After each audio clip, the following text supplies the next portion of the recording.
Julia from Denver Mobility, and today we're going to talk about the importance of unilateral exercise. So basically, where there is tightness in your body, there is also imbalance. There's two different scenarios for this. Scenario one is that you have tightness in a certain area and that spot becomes very weak.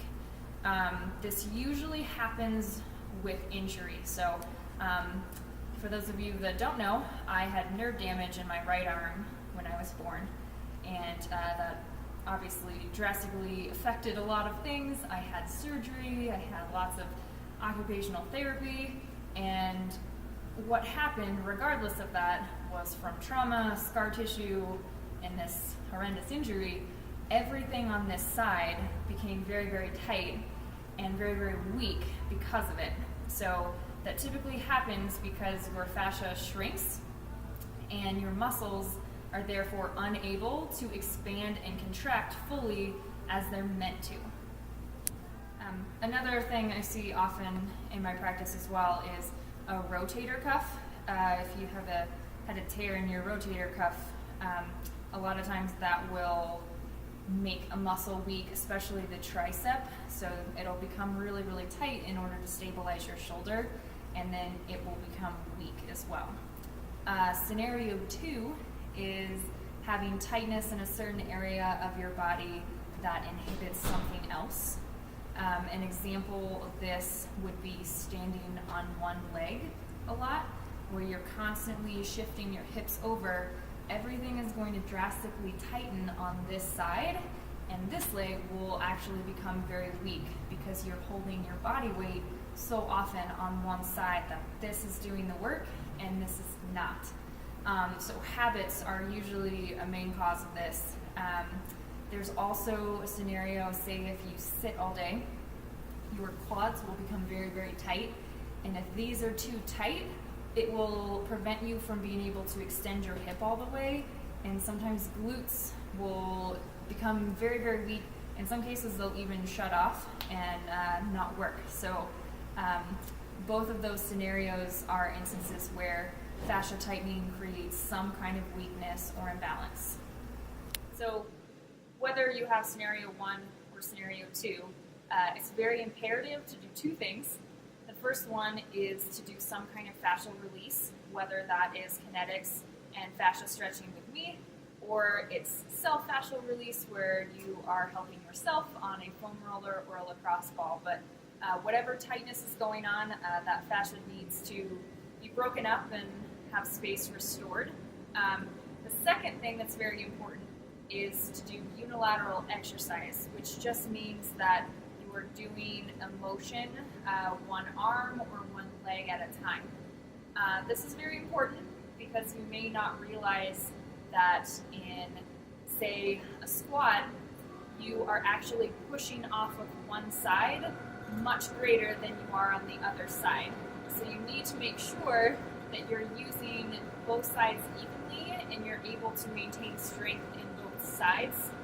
This will help get rid of pain as well as the fascial release. For example, last year I was having a lot of knee pain on my right side, and I unfortunately don't get to have the opportunity to work on myself, so I was trying to decode a lot of it on my own. And when I started doing unilateral exercise, I realized that I was using this leg so much more when I was running, when I was squatting, that this side had become weak and this side was doing so much that it started causing enough fascial tightness to create pain. So this is also a good way to decode your own body's messages to figure out what's going on. So besides just having pain, an imbalance in your body can greatly increase your chance of injury.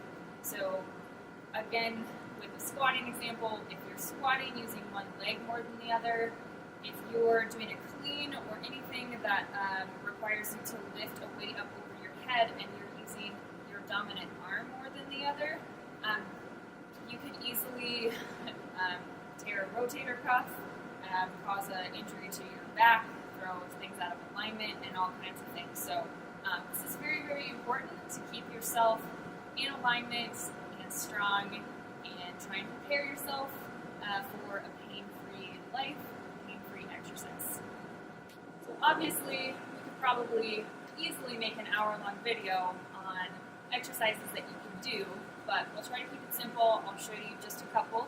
The first one we're going to do is a single-arm row. So I typically like to use a cable machine. You can use a resistance band, or if you know what you're doing with free weights, you could also do that as well.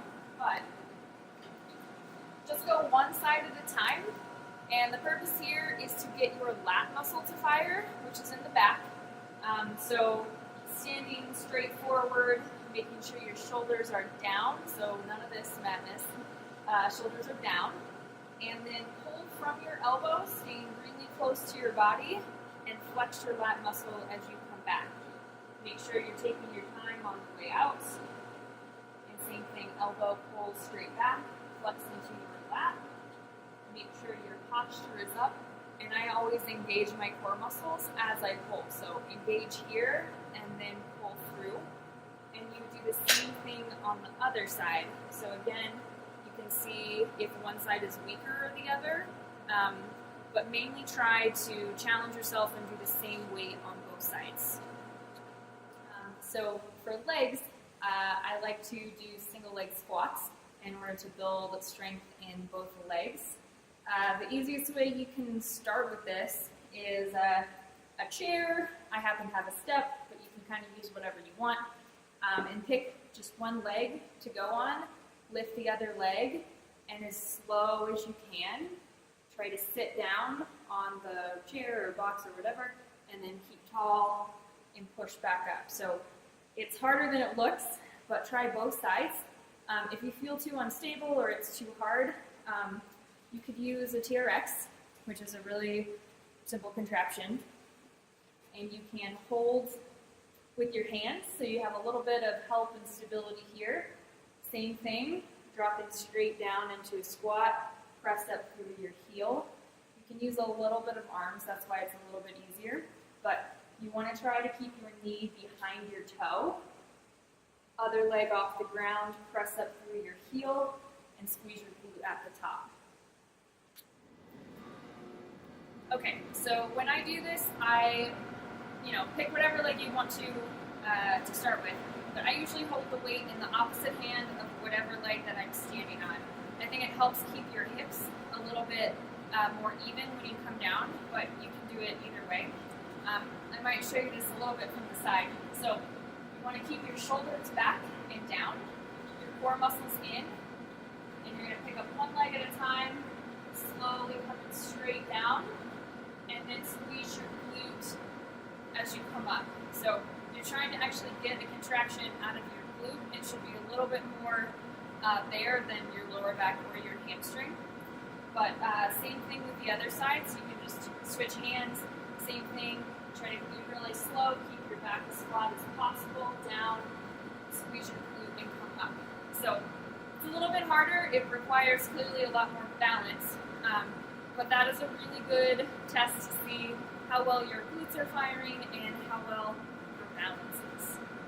So obviously this goes for just about any exercise. You can do tricep extensions, one arm at a time. You can do leg curls, one leg at a time. But it is very important to, at least occasionally, whether you have pain or not, to break those apart into a unilateral exercise to make sure that both of your arms or both of your legs are firing correctly and they're both strong. Hopefully this will help you prevent any future pain, and if you have any other questions concerning these exercises, you can always schedule an initial consultation.